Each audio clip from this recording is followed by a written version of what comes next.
프랑스의 루이 12세라는 왕이 되는 과정이 좀 힘들었습니다. 역사를 보면 그렇죠. 왕이 된다는 게 얼마나 힘듭니까? 왕이 되기 위해서는 누구랑 싸워야 돼요? 적대자들, 심지어는 누구하고도 싸워야 되죠? 혈육 상잔, 형제들과도 싸워야 되죠? 또 누구하고도 싸워야 돼요? 아버지하고도 싸워야 됩니다. 왜냐하면 왕위를 웬만하면 넘겨주려고 하지 않기 때문이죠. 우리가 이것을 너무나 간과하고 있는 경우가 있는데, 보통 왕이 되었을 때 아들들이 있죠? 나이 차이가 얼마 될 것 같아요? 나이 차이가 많이 날 것 같아요? 그렇지 않습니다. 옛날에 결혼 빨리 했죠? 자식을 낳을 거 아니에요? 그럼 아버지가 너무 오래 살면 어떻게 해? 왕위를 넘기려고 할까요? 안 할까요? 저라도 안 할 것 같아요. 그러다 보니까 아버지하고 심지어는 10몇 살 차이 나는 경우도 있습니다. 그렇게 되면은 왕이 되어지도 못한 채 아들이 먼저 죽기도 하죠. 저 이런 생각을 합니다. 정말 개인적인 생각인데요.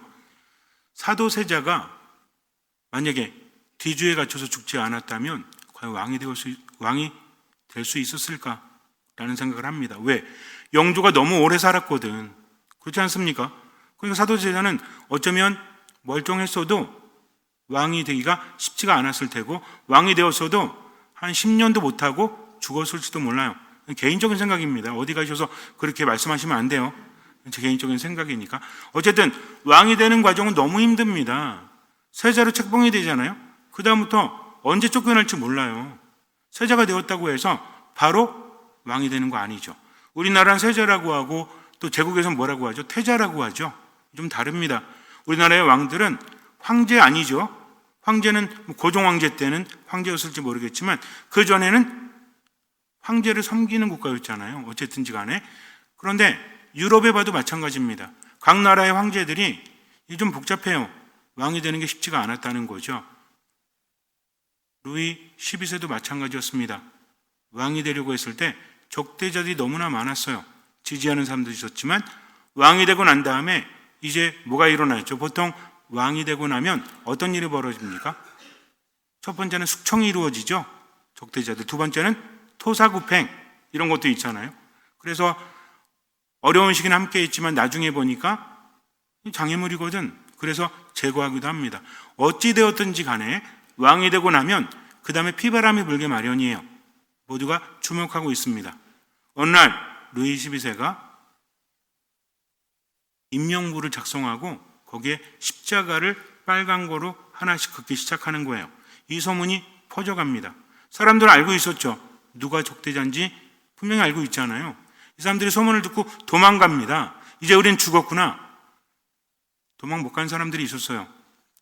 이제 죽었구나. 도망가지 못했으니 그 다음 날이 되었을 때 아무 일도 벌어지지 않습니다. 그 다음 날 되는데 또 일이 벌어지지 않아요. 참다 못해서 가서 물었습니다. 왕이시여, 저희를 어찌하시렵니까? 루이 12세가 말합니다. 어쩌긴 뭘 어쩝니까? 열심히 하십시오. 저희를 죽이지 않으시렵니까? 안 죽입니다. 그러면 왜 저희 이름에 붉은색으로 십자표를 그으셨습니까? 왕이 말해요.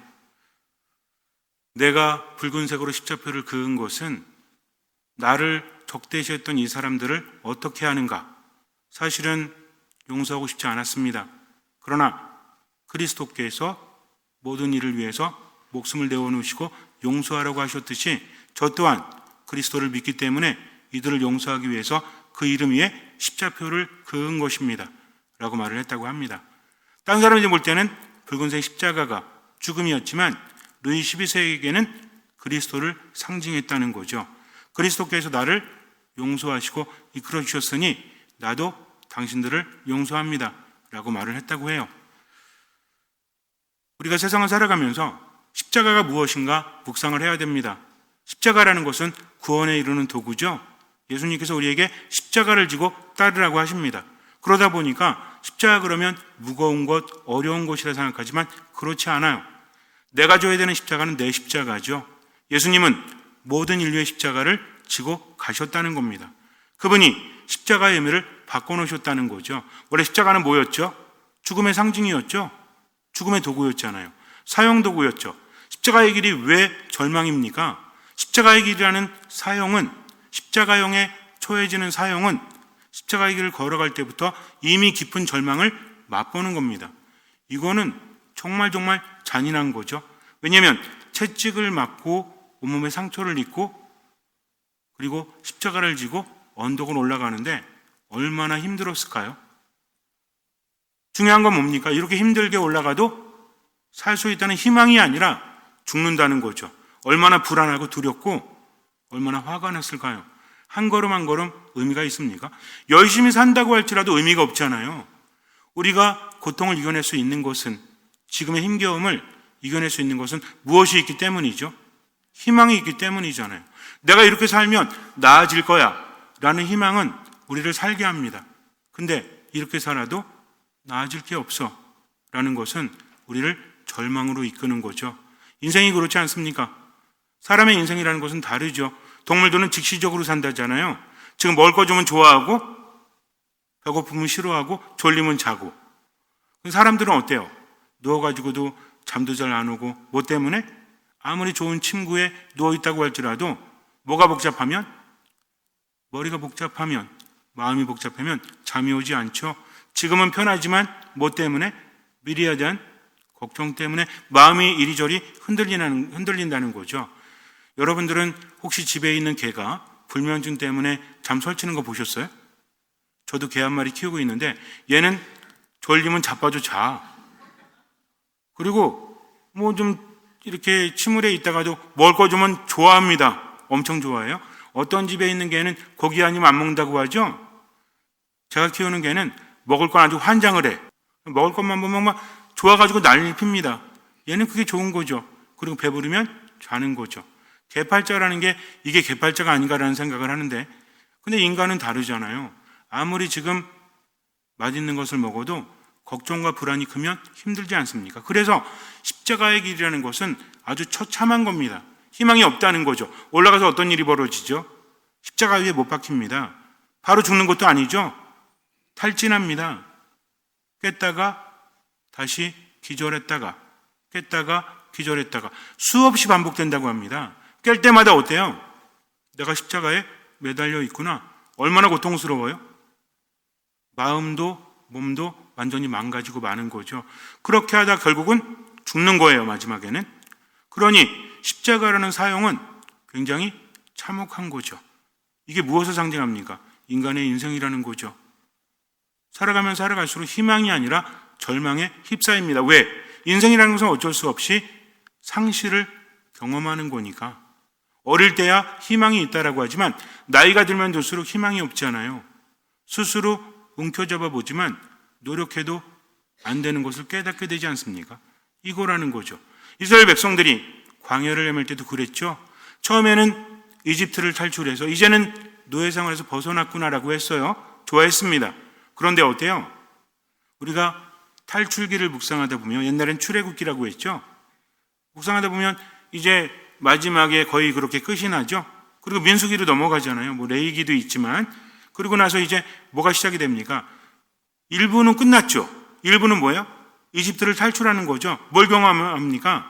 하느님을 경험하죠. 하느님께서 이집트에 내린 재앙들이 있죠. 읽어보셨죠? 안 읽어보셨다고 부끄러워하지 마시고, 어쨌든 이집트에서 탈출하기 위해서 하느님의 권능을 그들은 체험을 합니다. 그리고 모두 좋아했죠? 근데 이게 끝이 아니라니까. 이거는 그래도 시간적으로 빨리 일어났어요. 문제는 뭐예요? 2부가 중요합니다. 2부는 어디 생활이죠? 광야 생활이죠. 광야를 그들이 몇 년 동안 헤맸죠? 40년간 헤맵니다. 근데 가나안 땅까지가 그렇게 먼 곳이 아니었다니까요. 빙글빙글 이리 갔다가 저리 갔다가 하면서 들어가지 못한 거죠. 근데 원래는 빨리 들어갈 수 있었죠. 근데 그들이 빨리 들어가지 못했죠. 왜 그랬을까요? 하나님을 믿지 않았기 때문입니다. 우리는 묵상을 해야 돼요. 왜 이렇게 힘들게 하셨을까? 광야 생활이라는 것은 쉬운 게 아닙니다.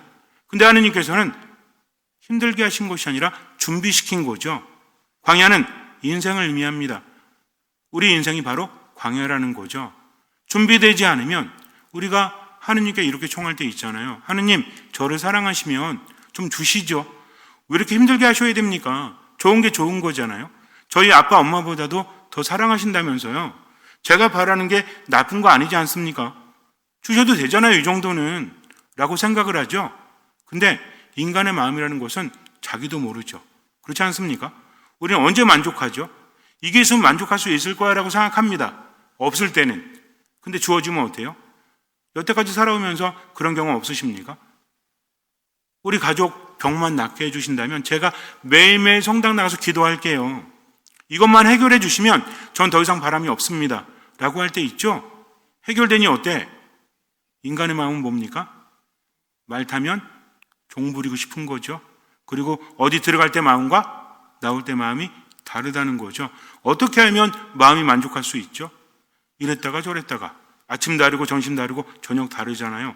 급할 때는 간절하지만 해결되고 나면 본전 생각이 나죠. 어떤 의미인지 아시죠? 그러니까 인간의 마음은 스스로 만족시킬 수 없어요. 오직 하느님만이 만족시킬 수 있다는 것을 우리가 알아야 됩니다. 내가 바라는 대로 주신다고 해서 행복한 것이 아니다. 즉 이스라엘 백성들은 빨리 가나안 땅에 가서 편히 살았으면 좋겠다라고 생각하지만 그들의 마음이 바뀌지 않는 한 가나안 땅에 가도 그들은 행복할 수 없다는 거죠. 하나님께서 바라신 것은 무엇이죠? 그들이 정화되기를, 그리고 그들이 하나님을 믿고 그분을 따르기를. 이게 최소한의 것이라는 거죠. 마음껏 즐겨도 돼요. 행복하게 살아도 돼요. 그러나 하나님을 의지해야 됩니다. 어떤 상황이 되었든 그분의 말씀을 따라야 한다는 거죠. 광야에서의 삶을 요약해 본다면 어떻게 되죠? 40년이라고 보지 말고 한번 매일매일의 삶 하루만 봐보세요. 광야는 어땠습니까? 광야라는 곳은 살기 힘든 곳이죠. 죽음의 장소입니다. 뭐가 없죠? 물이 없어요. 물이. 풀도 많지 않습니다. 숨을 데도 없어요. 밤이면 맹수들이 득실하죠. 먹을 게 없으니 모두 난폭할 수밖에 없죠. 그런 곳을 헤맨다는 것은 쉬운 것이 아니었어요. 근데 중요한 게 있었죠. 그들은 먹을 수 있었어요. 그들은 마실 수 있었어요. 원하는 것은 아니었지만 맛은 별로 없죠. 만나나 메추라기가 맛이 있었겠습니까? 근데 중요한 것은 완성된 게 아니잖아요. 지금 중요한 건 뭡니까? 여기 안주하는 게 아니라 목적지가 있잖아요. 거기 가는 동안 먹을 수 있으면 되죠. 언제만 먹을 수 있으면 돼요? 하나님께서 알려주시는 것을 우리가 알아야 됩니다. 만나와 메추라기는 며칠 동안 먹을 수 있는 거였죠? 하루치. 더 이상 챙기지 말라고 하십니다. 그 다음 날이 되면 또 주실 거니까. 즉 언제만 살아가면 됐어요? 지금만 살아가면 됐죠. 또 하나는 무엇입니까? 그들의 목적지가 있는데 빨리 갈 수도 없죠. 더디 갈 수도 없어요. 그들은 하나님의 뜻대로 가야 됩니다. 낮에는 구름 기둥으로, 밤에는 불 기둥으로. 기둥이 앞으로 가면 그들도 따라가는 거죠. 멈추면 어떻게 해야 돼요? 멈춰야 됩니다. 이게 중요하다는 거예요. 근데 그들은 어땠습니까? 그것을 깨닫지 못해요. 따라가면 되는데, 하나님의 뜻을 따르면 되는데, 아무리 광야의 죽음이 눈에 보인다고 할지라도 생명이신 그분을 따라가면 되잖아요. 하루 이틀 지나고 3일이 지나고 많은 나날이 지났을 때 그래 우리가 죽지 않았구나. 마실 수 있었구나. 먹을 수 있었구나. 그리고 그 길을 갈 수 있었구나 하면서 깨달아야 되죠. 인생은 무엇입니까? 처음에는 깨달을 수 없어요. 하지만 살아가다 보면 깨닫지 않습니까? 아 이게 이런 거였구나. 저게 저런 거였구나. 깨달음이 없이 세월만 흐른다면 그 사람은 참으로 어리석은 사람이에요. 지난 삶을 돌아보면서 그래 내 삶이 이렇구나 이랬구나 하면서 깊이 깨닫는 거죠. 하나님을 느끼는 겁니다. 그러니 이제는 누구의 뜻대로? 하나님의 뜻대로 살아야 되겠다. 근데 이스라엘 백성들은 그러지 않았습니다. 그들은 광야만 봤죠. 하나님을 바라보지 못해요. 그럼에도 불구하고 살 수 있었는데 그들은 때문에만 봅니다. 이게 중요해요. 인생을 살면서 뭐뭐 때문에 뭐 하죠? 불평합니다. 하지만 그럼에도 불구하고 하느님 감사합니다 해야 되는데 그들은 감사할 거리를 보지 못하고 뭐만 봤죠? 불평거리만 봅니다. 뭐라고 합니까? 거의 40년 가까이 한 38년 정도 헤매다가 이제 진저리가 쳐지는 거죠. 야, 이 보잘것없는 이제 진저리가 난다. 만나 못 먹겠다 이거죠. 한번 생각해 보십시오. 몇십 년간을 그걸 먹었으니 진저리가 쳐질까요? 안 쳐질까요? 우리가 이스라엘 백성들의 불평을 쉽게 보면 안 돼요. 하루도 아니고 몇십 년 동안 먹었어요. 그럼 어떻게 할까요? 입만 벌리면 단내가 나? 만나. 그리고 메추라기. 어땠을까요? 지겨울까요? 안 지겨울까요? 튀겨 먹고 삶아 먹고 볶아 먹고 맨날 이렇게 한다고 할지라도 얼마나 지겹겠습니까? 근데 우리 인생이 그렇잖아요. 달라지는 게 없어. 하루하루 맨날 똑같아. 지긋지긋해. 라는 생각이 든다면 뭐가 다를까요? 그러나 그 상황에서 뭐 때문에, 우린 그렇지 않습니까? 가족 때문에, 내 직업 때문에, 내 부모 때문에, 누구 때문에 나는 불행해 라고 하고 있다면 그들과 다를 바가 없다는 거죠. 그러나 무엇을 봐야 됩니까? 그럼에도 불구하고 함께했던 구름기둥, 불기둥, 만나 매출하기, 즉 누구를 봐야 돼요? 하느님을 바라봐야 했다는 거죠. 그렇다면 하느님 안에서 하느님 감사합니다 하면서 그분의 말씀에 귀를 기울였겠죠. 그렇다면 40년 동안 헤매지 않았어도 될 거예요. 하지만 그들은 뭐합니까? 불평합니다. 이게 중요해요. 내 삶이 어떻든지 간에 뭐하고 있다면, 불평하고 있다면 그것은 불신이에요. 그러나 불평이 아니라 뭐하고 있다면, 감사하고 있다면 그것이 믿음입니다. 역전 근처 가면 외쳐대는 사람들이 있죠. 예수 천국 불신 지옥 들어보셨어요? 그게 성교가 될지 모르겠지만 어쨌든 명동 같은 데 가면 그런 분들이 있더라고요. 여러분 예수 천국 불신 지옥 이러면서 하는데 웃기는 게 뭔지 수녀님들 지나가지 더 크게 해 막. 희한하다. 수녀님들 경험해 보셨는지 모르겠지만 수녀님만 지나 신났나 봐. 그냥 예수 천국 불 막 이래서 제가 저게 무슨 배우는 데가 있나? 뭐 가락이 있나? 라는 생각을 했었는데 예수 천국 불신 지옥이 맞긴 맞죠. 그러나 우리는 그 의미를 생각해 봐야 합니다. 예수 천국이란 뭐예요? 그분을 믿으면 돼요. 내 과거가 어땠든 그분만 바라보면 돼요. 불신 지옥은 뭐예요? 그분을 믿지 못하는 거죠. 결과는 어땠습니까? 끊임없이 불평하니까 하느님께서 야 그래 니네들이 몇십 년 동안 만나고 메추라기만 먹었으니까 이제 질릴 때도 됐지 라고 하십니까? 하느님께서 뭘 보내십니까? 불뱀을 보내십니다. 불뱀이 모조리 물어 죽이죠. 그들이 그때서야 이제 하느님 살려주십시오 하죠. 모세가 그러잖아요. 그랬더니 하느님께서 이렇게 말씀하세요. 불뱀을 만들어서 높이 올려라. 구리로 만듭니다. 높이 올리죠. 그것을 바라본 이는 모두 나을 것이다. 살 것이다. 과연 어떻습니까? 바라본 사람은 살았죠. 어떤 의미예요? 바라보지 않은 사람은 죽었다는 얘기입니다. 왜 바라보지 않았을까요? 글쎄요. 알 수가 없어요. 어쨌든 중요한 게 있습니다. 여기서 우리가 깨달아야 될 건 뭐냐면 인간은 불평할 수밖에 없어요. 이 불평이 죽음으로 몰고 가는 거죠. 어찌할 수가 없습니다. 불평에 대해서 다시 한번 생각해 봐야 돼요. 앞으로 불평하지 말자라고 해서 될까요?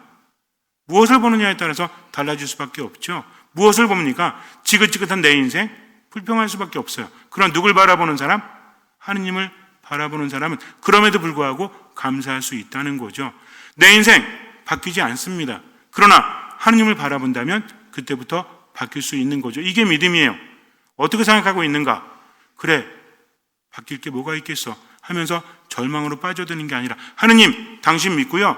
이제 새롭게 살겠습니다. 그동안은 제 성격이 어땠고 제 삶의 습관이 어땠지만 이제부터는요. 하느님 당신만 바라볼게요. 하면서 하느님 감사합니다. 하느님 감사합니다. 이렇게 사는 거죠. 예전에는 불평하는데 에너지를 썼다면 이제는 그분의 뜻을 따르는데 언제만 살아간다? 오늘만 살아가는 거죠. 그냥 하루만 삽니다. 내일은 내일에 맡기는 거죠. 이게 신앙이라는 거죠. 그러다 보면 바뀝니까? 안 바뀝니까? 바뀝니다. 이게 기적이에요. 다른 게 기적이 아닙니다. 내 삶이 변화되는 게 기적이다. 근데 이 기적에는 뭐가 필요하다? 돈이 필요하다? 뭐가 필요합니까? 예수님께서 기적을 행하실 때마다 뭘 보셨죠? 1번 돈, 2번 외모, 3번 믿음. 똑똑하시다. 예수님께서 너의 잘생김이 너를 구원하였다 그러십니까? 너의 돈이 너를 구원하였다 그러십니까? 너의 믿음이 너를 구원하였다. 이 믿음이 뭐죠? 이상하게 질문을 하면 당황이 돼 있죠. 그죠? 어쩌면 제가 거기 앉아있고 여러분들이 여기서 질문해 저도 당황했을 거예요. 믿음은 뭐냐면 예수님을 알아보는 겁니다. 저분은 나를 깨끗하게 하실 수 있을 거야. 여태까지 그 누구도 깨끗하게 하지 못했지만 저분이라면 나를 깨끗하게 하실 수 있을 거야. 저분이라면 나를 치유하실 수 있을 거야. 이거 대단한 겁니다. 오랫동안 병에 시달리면서 이런저런 경험을 해봤지만 결국은 절망이었잖아요. 그 누구도 어쩔 수 없었잖아. 근데 저분이라면 나를 치유하실 수 있을 거야 하면서 그분을 알아본 거죠. 그리고 어떻게 했어요? 그분께 다가왔죠. 그리고 고백합니다. 그게 믿음이라는 거죠. 우리도 마찬가지예요. 살아가면서 불평하면서 불만을 가지면서 신세 타령이나 하면서 세상을 살아가는 게 아니라 하느님은 내 인생을 바꾸실 수 있을 거야. 내 인생의 절망에 희망을 주실 수 있지 하면서 뭘 갖는 거예요? 희망을 갖고 믿음을 가지고 하느님 감사합니다. 하느님 감사합니다 하면서 뭐 하는 거다? 그분의 뜻을 따라가는 거다. 그러면 그때부터 삶은 변하기 시작합니다. 이게 회개라는 거죠. 그래서 오늘 우리가 묵상해 본다면 회개란 무엇이다? 불평해서 감사를 추구하는 것. 누구를 믿고? 하나님을 믿고. 뭐뭐하기 때문이 아니라 뭐뭐임에도 불구하고 언제만 살아가는 것? 지금만 살아가는 것. 그래서 힘들 때마다 고개를 들고 누굴 바라보면 돼요? 예수님 바라보시면 돼요. 구리뱀이 뭘 상징합니까? 예수님을 상징하죠. 그분께서 높이 달리신 이유는 우리에게 희망을 주기 위해서입니다. 믿음이라는 것은 여태까지 어떻게 살았든지 간에 그분을 믿고 그분께 맡기고 어떤 마음으로? 듣는 마음으로 지금을 살아가는 거죠. 이거 굉장히 중요합니다. 내 삶에 희망이 있다면, 오직 한 가지 희망이 있다면 그리스도 한 분뿐이시다. 그럴 때 우리 삶은 달라지는 거죠. 의식하지 못한 채 내 삶을 판단하고 있다면 이제부터 바꿔야 됩니다. 듣는 마음으로 지금을 살아가세요. 미사 말씀 기도 안에 머물면서 그분을 따라가십시오. 조건은 한 가지입니다. 내 삶이 달라지는 것, 희망이 있는 것 조건 한 가지예요. 그분이 길을 열어주셨어요. 나는 뭐 하기만 하면 돼요? 믿기만 하면 된다. 이 믿음은 뭐와 함께 간다? 그냥 믿는다는 건 알아서 믿을게 이게 아니라 믿기 때문에 당신 말씀을 듣고 따르겠습니다. 그래서 믿음과 함께 가는 게 뭐다? 믿음과 따릅니다. 명심하시기 바랍니다. 그래서 우리가 삶을 돌아보면서 불평하고 있다면 무엇으로? 감사로. 뭐뭐하기 때문에라고 했더니 이제는 뭐뭐임에도 불구하고 하느님 당신 믿으니까 듣는 마음으로 당신 말씀을 따라서 언제만 살겠습니다? 지금만 살겠습니다. 어떻게? 기뻐하면서 감사하면서 기도하면서. 그래서 우리는 어떻게 삽니까? 언제나 기뻐하는 거죠. 끊임없이 기도하는 거죠. 모든 것에 감사하는 거죠. 그렇게 살면 돼요. 나머지는 하느님께 맡기면 됩니다. 잠시 눈을 감으세요. 예수님께서 말씀하시죠. 모세가 광야에서 뱀을 들어 올린 것처럼 사람의 아들도 들어 올려줘야 한다. 믿는 사람은 누구나 사람의 아들 안에서 영원한 생명을 얻게 하려는 것이다. 하느님께서는 세상을 너무나 사랑하신 나머지 외아들을 내주시어 그를 믿는 사람은 누구나 멸망하지 않고 영원한 생명을 얻게 하셨다. 우리는 믿으면 되는 거죠. 뭘 잘하는 게 아니라 믿으면 되는 겁니다. 예수님 때문에 희망을 갖는 것이죠. 그러니 이제는 내 인생에 대해서 판단하지 마십시오. 우리는 행복할 수 있습니다. 그분을 바라본다면. 그러니 뭐뭐 때문에 불평하는 것이 아니라 그럼에도 불구하고 감사하며 사십시오. 힘들 때 고개를 들어서 십자가를 바라보세요. 인생이라는 광야를 그분께서는 가나안 땅이라는 천국으로 만드시기 때문입니다. 우리와 함께 하십니다. 믿기만을 바라십니다. 하느님 믿고 머리가 복잡하고 마음이 복잡해도 그저 오늘만 듣는 마음으로 살아가십시오. 감사하면서 미사 말씀 기도 안에 머물면서 그분의 뜻대로 할 수 있는 만큼만 실천하고 나머지는 맡기십시오. 오직 주님만 바라보고 기뻐하면서 감사하면서 기도하면서 살아가십시오. 주님께서는 그 믿음을 보시고 우리 삶에 놀라운 기적을 일으켜 주실 것입니다. 아멘.